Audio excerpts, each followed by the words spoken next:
আসসালামু আলাইকুম বন্ধুরা, আশা করি সবাই ভালো আছেন। বন্ধুরা, আপনাদের সাথে একটা বিষয় শেয়ার করতে আসলাম যে দেখেন, প্রবাস জীবনটা কতটা কষ্টের। এই যে ধরেন যে আজকে সকাল থেকে প্রচণ্ড পরিমাণ বৃষ্টি হচ্ছে, কিন্তু ছুটি করার কোনো সিস্টেম নাই, ঠিক আছে? যত ঝড় তুফান যাই হয়ে যাক, কিন্তু আপনার কাজে আপনার যাইতেই হবে, আপনার গন্তব্য স্থান আপনার পৌঁছাইতেই হবে, সে যে করে আপনি যান। তো এরই নাম প্রবাস, ঠিক আছে? এখন যদি ধরেন যে আপনি বাংলাদেশে থাকতেন বা বাসায় থাকতেন, বা আমার কথাই বলে আমি যদি বাড়িতে থাকতাম, আমি কিন্তু কখনোই কিন্তু এই বৃষ্টিতে বের হইতাম না। যদিও কোনো কোম্পানিতে চাকরি করে থাকতাম, হয়তো বা বসকে ফোন করতাম, বস আজকে বৃষ্টি হচ্ছে বা আজকে আমার ছুটি, হ্যাঁ।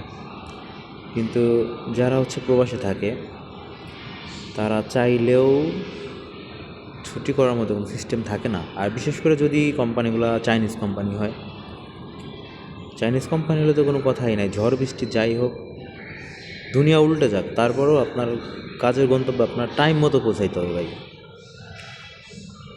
যত যাই হয়ে যাক, ঠিক আছে? তো এই হচ্ছে আমাদের হোস্টেল। আমি হোস্টেল থেকে বেরোচ্ছি। আজকে অবশ্য বৃষ্টির জন্য লোক কম দেখা যাচ্ছে। এটা হচ্ছে আমাদের গেট। তো হচ্ছে এখন আমি এখান থেকে হচ্ছে বাস স্টপে যাব। এটা হচ্ছে আমাদের বাস স্টপ।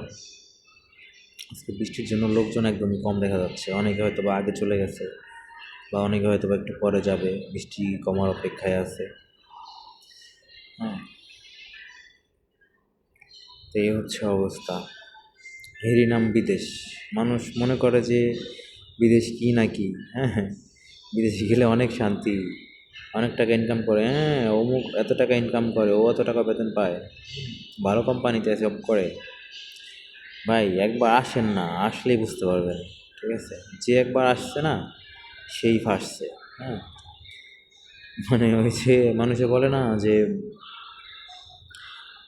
হাওয়াই মিঠাই না কি যেন, মানে দেখতেই সুন্দর আর কি, ঠিক আছে, মুখে দিলে কিছুই নাই।